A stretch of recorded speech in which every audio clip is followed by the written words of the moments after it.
결론부터 말씀드릴게요. 제가 12년간 필러 시술을 해왔는데 얼굴 전체에 이상 필러 맞으시면 절대 안 돼요. 염증은 물론 심할 경우 피부 조직이 괴사할 수도 있습니다.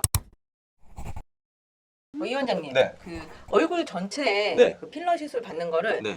풀페이스 필러라고 하잖아요. 네네. 근데 보통 얼굴 전체 할 때 네. 몇 cc 정도 시술이 되나요? 딱 정해진 건 없지만 네. 예를 들어서 뭐 이마도 하고 관자도 하고 뭐 앞광대도 하고 팔자도 하고 볼거짐도 하고 그러면은 그래도 최소 한 10cc 정도는 들어가겠죠. 10cc. 그런데 필러는 아무래도 이제 뭐 지방 이식처럼 내 네. 조직을 얼굴에다 넣는 게 아니고 네. 공업적으로 만들어진 제품을 넣는 거기 그렇죠. 때문에 네. 우리 몸에서 그것을 이제 이물질로 인식을 해서 면역 반응이 생길 수가 있거든요. 네. 그래서 면역 반응이라는 거는 염증이죠. 그렇기 때문에 필러를 이유 없이 너무 과량 주입하면 면역 반응 위험이 높아질 수 있기 때문에 조심해야 됩니다. 이 원장님, 그럼 네. 필러를 맞는 부위마다 네. 넣는 양도 달라지나요? 그렇죠. 부위마다 넣는 양이 다 달라지고요. 네. 왜냐하면 면적이 다 다르기 때문에 넣는 양이 달라집니다. 네. 그래서 이제 이마 필러 같은 경우는 평균적으로 그래도 한 4cc, 5cc 정도는 넣거든요. 아주 가볍게 원하신다 그러면은 한 3cc 정도. 근데 이마의 면적이 사람마다 차이가 굉장히 크기 때문에 네. 어떤 분들은 3cc로도 꽤 채워지는 경우도 있고 네. 어떤 분들은 뭐 5cc를 넣어도 좀 부족한 경우가 있는데 네. 평균적으로는 어쨌든 한 4, 5cc 정도. 4, 5cc. 그런데 이제 또 한 2cc로 해주세요라고 하시는 분들도 꽤 있으세요. 근데 사실은 시술자 입장에서는 네. 1cc, 2cc만 가지고 넓은 이마를 다 채우는 게 훨씬 어렵거든요. 그렇죠. 네. 네. 네. 왜냐면 적은 양을 골고루 펴서 넣는 게 어려워요. 네. 네. 그리고 이제 넣고 나서 티도 잘 안 나고. 그래서 네. 근데 대부분 3cc 이렇게 추천을 드렸는데 그냥 2cc만 해보겠다 네, 하고 네. 하고 나서 한 2주일 있다가 네. 1cc 더 넣겠다고 오시는 분들이 많더라고요. 그런 사실. 경우 네. 꽤 있죠. 그렇죠. 왜냐면 아무래도 2cc만 넣으면 거의 딱 가운데 위주로 넣으면 이제 끝이에요. 네. 그러면 고기만 딱 넣으면 바깥쪽이 또 이렇게 경계가 져 보이거나 비어 보이거나 그렇죠. 여기를 넣었더니 여기가 눈에 들어오는 거죠. 들어오니까 이제 고기를 또 채우러 오고 그 다음에 고기를 채우니까 또 관자가 눈에 들어와서 또 뭐 관자를 채우기도 하고 그렇죠. 뭐 그렇게 됩니다. 네. 이 원장님, 저도 사실 이마 필러 네. 받은 지 좀 됐잖아요. 네네. 제가 한 지금 제 기억으로 한 두세 번 받은 것 같거든요. 네. 네. 맨 처음 제가 이마 필러 시술할 때 네. 몇 cc 시술했나요? 최 원장님 처음에 한 3cc 정도 하고 네.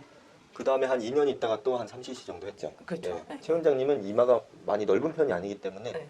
그리고 이제 가볍게 꺼진 데만 채우기를 원하셔가지고 그 정도 이제 시술을 했고요. 네네. 그때 제가 받은 필러가 네. 어떤 필러예요? 최 원장님은 엘란세라는 필러를 맞으셨는데요. 이제 우리가 일반적으로 필러 하면은 성분이 히알루론산 필러거든요. 그렇죠. 네. 근데 이제 엘란세는 히알루론산 성분은 아니고 이제 콜라겐을 생성시키는 그런 성분의 필러고요. 네. 근데 엘란세가 좋은 점은 이렇게 시술 후에 눌렀을 때 거의 내 살과 구분이 잘 안 될 정도로 자연스러운 게 네, 장점이고 네. 유지 기간이 2년 이상 네. 길게 가는 게 장점이에요. 그렇죠. 네. 네. 단점은 넣고 이제 뭐 한 1, 2주 지났는데 빼고 싶어요. 녹이고 싶어요. 네. 그럴 때 녹일 수는 없습니다. 네, 네, 엘란세는 그렇죠. 녹일 수가 없고요. 일반 히알루론산 필러는 마음에 안 들면 녹일 수는 있는데 단점은 눌러보면 약간 내 살과 다른 느낌? 필러가 눌러지는 네, 느낌이 네, 조금 맞아요. 나는 네. 게 좀 단점일 수 있고 네, 유지 네. 기간이 네. 평균 1년 정도. 1년 정도? 네. 조금 짧죠. 그런데 이제 그 히알루론산 필러는 종류가 굉장히 많아요. 사실은 필러는 검증된 제품, 네. 네, 좋은 필러를 넣어야지 네. 좀 이름 없는 필러, 너무 싼 필러, 그 필러가 네. 부작용을 일으킬 수가 있거든요. 염증이 생긴다든지 그러면은 결국 다시 녹여야 되고 이제 그렇게 될 수 있기 때문에 내 얼굴에 들어가는 필러는 이제 좋은 걸 맞아야죠. 그렇죠. 특히 이마 필러는 이게 용량이 많이 들어가기 때문에 네. 더 좋은 걸 써야겠죠. 네. 그렇죠. 그리고 정말 안 좋은 경우는 제가 들어도 이건 또 무슨 필러야 하는 그런 이상한 거를 나온 지 넣다가, 얼마 안 된, 네. 검증 안 된. 넣다가 그 다음에 또 다른 이상한 거를 넣고 이게 막 섞여요. 네. 안 좋은 네. 필러들이. 네. 그러면은 이제 그게 그 속에서 그쵸. 어떤 네, 반응을 네, 일으킬지 맞아요. 모르고 네, 이제 흉살 같은 걸 만들 수도 있거든요. 그렇죠, 그렇죠. 이 네, 네. 조직 속에서. 그렇죠. 네. 그래서 이제 그런 거는 좋지가 않죠. 네. 그리고 이제 관자에도 필러 시술을 많이 하는데요. 관자는 네, 여기죠, 그렇죠. 그렇죠. 네. 이게 보면은 네. 눈썹뼈가 툭 튀어나와 보일 정도로 푹 꺼지신 분들이 있으세요. 네. 그러면 이제 여기다 필러를 넣는데 네. 진짜 살짝 꺼졌으면 한쪽당 뭐 한 0.5cc 넣어도 돼요. 합치면 1cc죠. 그렇죠. 근데 보통은 그래도 한 1cc, 1cc는 들어가고 네. 완전히 푹 꺼졌으면은 2cc도 들어갑니다. 한쪽에 2. 2cc까지. 네. 그러니까 용량이 1cc에서 4cc까지. 근데 양쪽 그거는, 합쳐서? 네, 그거는 이제 좀 다양한데. 그렇죠. 그리고 심지어 여기만 꺼진 게 아니고 두상 자체가 이렇게 땅콩형 두상이라 그래서 여기까지 꺼지신 분들이 있어요. 이렇게 귀 위쪽에. 그러면 이 머리카락 속 여기까지 넣어야 되거든요. 아, 네. 그러면 용량이 더 많이 더 필요해요. 많이 필요할 수 있는 네. 거죠. 그리고 관자 필러가 시술이 이제 좀 까다로운데 그 이유는 이제 이 부분에 안면 신경이 있기 때문에 그 신경을 안 다치게 하면서 겉에서 보기에 울퉁불퉁하지 않게 매끈하게 이제 시술을 해야 되거든요. 그렇죠. 그런데 이제 신경을 안 다치게 하기 위해서 필러를 너무 얕게 주입을 하면 울퉁불퉁해지고요. 그렇죠.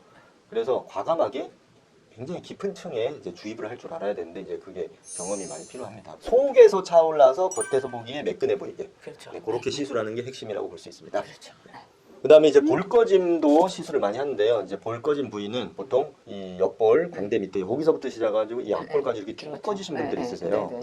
여기 옆볼만 딱 꺼지신 분도 있고 앞볼까지 푹 꺼지신 분도 있고 옆볼은 안 꺼졌는데 앞볼만 꺼진 겁니다. 네. 정말 많이 꺼진 분들은 여기서부터 이렇게 해가지고 결국은 팔자까지 연결되게 네. 이렇게 꺼져 계신 그렇죠. 거죠. 그래서 그 부위도 양이 많이 진짜 뭐 옆볼 살짝만 꺼진 거는 뭐 0.5, 0.5 할 수도 있겠지만은 한쪽당 한 2cc, 2cc를 넣어야 될 수도 있고 팔자까지 하면은 이제 더 많이 들어갈 수도 있고 정말 많이 꺼지신 분들은 2cc, 2cc 넣어도 그냥 좀 자연스럽게 차오르는 거지 뭐 빵빵하게는 안 되거든요. 네. 볼 필러도 그 꺼진 정도에 따라서 들어가는 양은 좀 다양할 수 있고요. 네네. 네. 근데 그 부분을 좀 싼 필러로 너무 많이 주입하는 막 한쪽당 뭐 4cc, 5cc 하면은 얼굴이 무슨 풍선처럼 그러니까 좀 심하게 되고 네.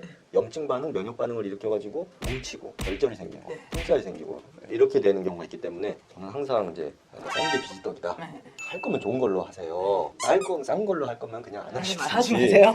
네, 그래서 할 거면 좋은 걸로 네, 네. 내 얼굴에 딱 필요한 양만 과하지 않게 필러는 과하지 않게 하는 게 중요합니다. 그러면 이 원장님 자꾸 좋은 네. 좋은 필러 말씀하시는데 네. 좋은 필러가 대체 어떤 필러가 좋은 필러예요? 저는 이마나 볼 꺼짐, 관절 꺼짐 이런데 아까 말씀드린 엘란세로 시술을 많이 합니다. 네네. 네, 엘란세가 녹일 수가 없어서 부담스러운 경우 히알루론산 필러 중에서는 저는 이제 벨로테로라고 멀티사에서 나온 벨로테로 네. 필러를 많이 사용합니다. 그런 필러가 왜 좋은 필러인 거예요? 이제 히알루론산 필러가 네. 필러 중에서 네. 벨로테로라는 필러가 좋은 이유는 네.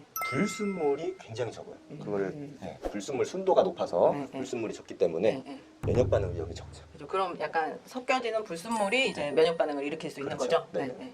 그리고 팔자 필러의 경우 사실은 팔자 필러가 상담도 어렵고 네. 그렇게 간단하진 않아요. 사실은 근데 되게- 팔자 필러 원하시는 분들이 되게 많으시잖아요. 굉장히 네, 많으시고 주름만 있으면 다 팔자 필러로 어떻게 되는 줄 아는데 그렇죠. 사실은 유형이 굉장히 네. 많고요. 그렇죠. 그렇죠. 네. 실질적으로 이 볼륨을 생성해서 효과를 볼 수 있는 팔자 주름은 코 옆이 푹 꺼진 경우, 그런 경우에 할 수 있고 네.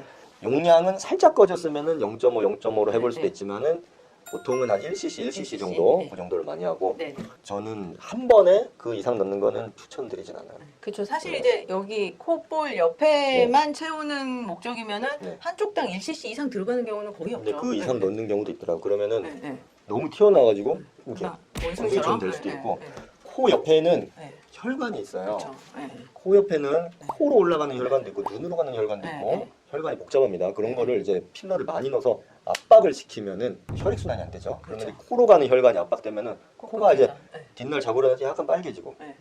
뭐야 이거 괜찮겠지 하고 또 며칠 지나면 여기 약간 이렇게 딱지처럼 그렇죠. 건불면 그게 이제 피부가 상한 피부 괴사 반응이거든요. 왜냐면 피가 안 통하니까. 그렇죠. 그렇죠. 팔자에는 필러를 그렇게 많이 넣는 게 좋지가 않고 특히 팔자 필러 넣기 전에 이 귀족 보형물 있는지 꼭 여쭤보거든요. 네. 네. 그 귀족 보형물이 이미 있으면은 용량을 더 줄이든지 아니면은 안 하든지 그렇게 해야 돼요. 귀족 보형물이 있는지도 모르고 거기다가 많이 많이 넣으면 넣으면, 압박이 심해져가지고 네. 괴사가 오죠. 괴사 반응이 올 수가 있습니다. 근데 이제 다른 병원에서 팔자주름 필러 맞고 오신 분들이 예전에 맞았는데 그 필러가 여기 옆으로 네. 이쪽으로 이동해서 네, 팔자주름이 사실 막 필러 맞고 나니까 더 심해 보인다고 하시는 분들 꽤 많이 있으시거든요. 너무 많아요. 그렇죠. 뭐 이동했다고 표현을 하시거든요. 그렇죠. 네. 근데 사실은 그 이동이 그렇게 쉬운 일은 아니고요. 네. 네. 대부분은 처음에 넣을 때 위치가 네. 잘못 들어가서 그래요. 아, 네. 그게 왜냐면은 네. 여기 이렇게 보시면은 코 옆에 요렇게 삼각형 모양 요 부위 네. 요 부위에 정확하게 넣어야 되는데 네. 그 속에 이제 조직이 굉장히 질깁니다. 네. 진짜 질긴 분은 돌처럼 질겨요. 네. 어제도 제가 어떤 남자분 시술했는데 네, 진짜 뚫리지가 않아. 아, 거기가? 네. 네. 네. 그러면은 이제 안 들어가면 이렇게 쓱 옆으로 비껴서. 옆으로 들어가야 네, 되죠. 네, 옆으로. 네. 하고 나면 여기 들어가 있는 거예요 사실. 네. 네. 그렇죠. 옆에. 팔자 옆에 이렇게 네. 위로 올라가죠. 네. 네. 네. 그래서 이제 그거 이제 시술할 때 네. 만약에 안 뚫린다? 네. 뚫어야 돼. 어떻게 뚫어줘야 어떻게 돼요? 그러면은 그거 네. 100% 밀리기 때문에 그렇죠, 그렇죠. 그게 이제 네, 네. 어떻게든 뚫는 게 이제 네. 기술이죠. 핵심이죠. 네. 네. 그리고 턱끝에 턱끝이 이제 무턱인 경우 아니면은 턱끝을 살짝 펴져가게 하고 싶은 경우 턱끝에도 넣을 수 있는데 보통 이것도 한 1cc 정도로 많이 해요. 네. 경험적으로 봤을 때 그 면역 반응이 제일 잘 생기는 거예요. 아 그래요? 턱 끝에 필러 넣고 막 네. 주기적으로 붓는다는 붓는다. 분들이 네. 꽤 있으세요. 네네네. 그래서 턱 끝은 과하게 시술하는 거는 네. 별로 추천드리지 않고요. 네. 그냥 뭐 끝에 살짝 살리는 걸로 네. 1cc 정도? 네네. 그 정도면 괜찮을 것 같습니다. 네네네. 진짜 너무 푹 꺼졌으면 네. 무턱이 심하다 그러면 최대 2cc? 2cc. 네, 그 정도. 그러면 그러니까 효과가 좋은 케이스 같은 경우는 턱이 작거나 무턱일 때 효과를 제일 많이 보겠네요. 그렇죠. 네. 턱 끝이 약간 뒤로 이렇게 후퇴되어 있는 경우. 여기가 턱 끝이 살짝 앞으로 이렇게 살짝 이렇게 살아야지 예쁘거든요. 네. 그래서 그런 경우에 이제 주입을 하면 얼굴 인상이 확 좋아지죠. 네네. 그래서 이번 시간에는 부위별로 필러의 적정량에 대해서 이제 말씀을 드렸는데요. 첫째, 필러는 하실 거면 좋은 필러를 쓰실 것을 권유를 드리고요. 그다음에 두 번째, 과하게 시술하지 말 것을 권유를 드립니다. 특히 이제 과하게 시술하는 경우가 짠 필러로 과하게 되는 경우 저는 이게 제일 안 좋다고 생각해요. 네. 과하게 시술하지 말고 딱 필요한 양만, 그리고 덜 넣은 거는 더 넣으면 되거든요. 다음에 많이 넣은 거는 또 다 녹여야 되니까 단계적으로 할 수가 있어요. 네. 적당히 해보고 또 다음에 모자란 것 같으면 더 넣고 이런 식으로 네, 그렇게 시술하는 거를 추천을 드립니다. 이번 영상이 도움이 되셨다면 구독과 좋아요 부탁드립니다. 다음 안티에이징 이야기로 찾아뵙겠습니다. 감사합니다.